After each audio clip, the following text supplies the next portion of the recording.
那里是玄天宝录，有大妖精他人魂。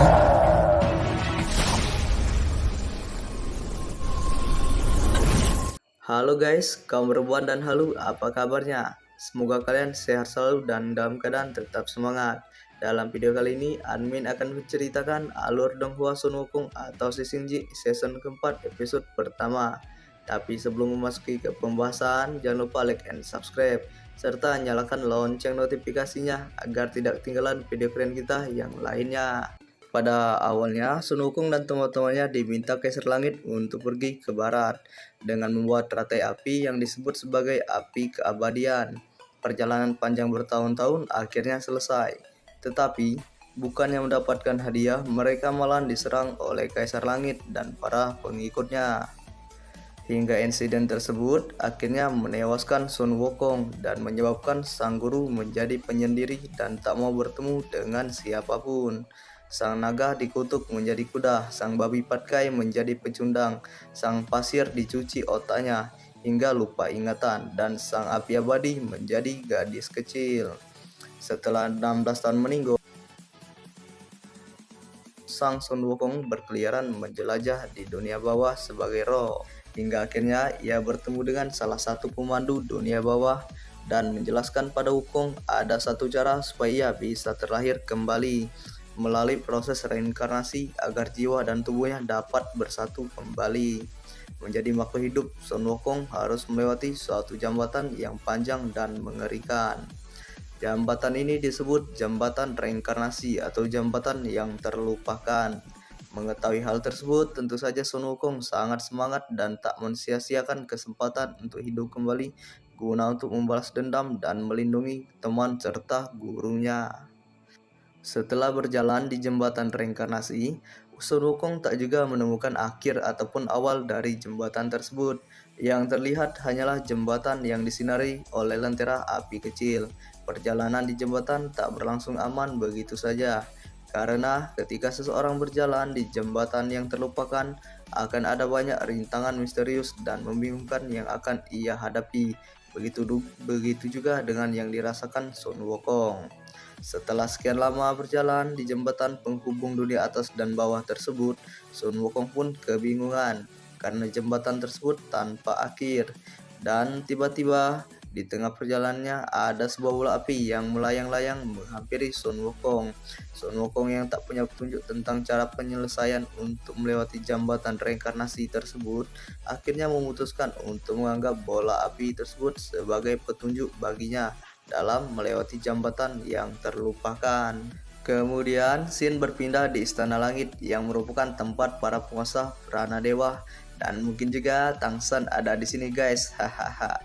Di dalam satu ruangan terlihat Dewa Mata Tiga dan Guanin sedang berbicara.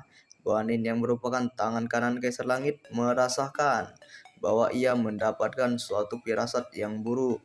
Tak lama setelah itu pun terdengar suara lonceng di gerbang yang berbunyi 12 kali.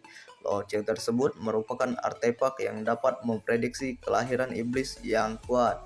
Dengan berbunyinya lonceng tersebut merupakan pertanda bahwa iblis yang sangat kuat akan terlahir.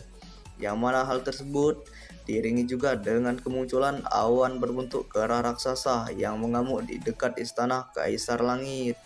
Mengetahui kenyataan tersebut, Guanin mengingatkan Dewa Mata Tiga bahwa kemungkinan Sun Wukong akan kembali terlahir. Namun Dewa Mata Tiga tidak gentar, ia bahkan menganggap sepele. Bahkan jika Wukong kembali, ia hanya perlu membuatnya meninggoy lagi, terang Dewa Mata Tiga.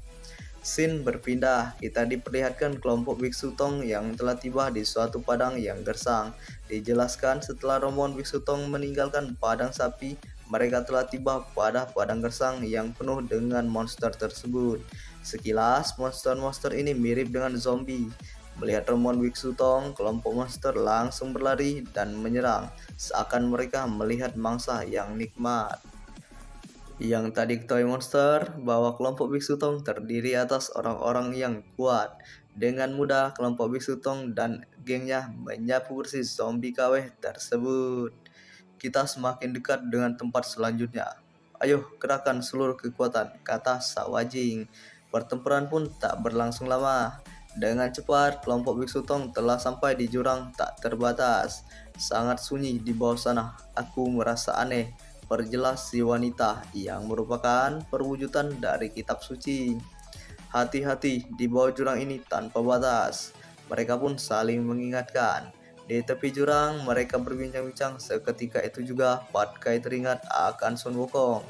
Akan lebih baik jika kakak pertama ada di sini, kata Pat Kai. Menurut Biksu Tong, Wukong mempunyai takdirnya sendiri. Dan Biksu Tong juga mengatakan bahwa ia yakin suatu hari mereka akan bertemu lagi dengan Wukong.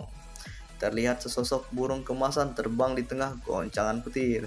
Di dunia saat ini, tiba-tiba burung tersebut berhenti di suatu puncak dan berubah menjadi sosok dewa buronan yang sedang dicari-cari oleh istana langit.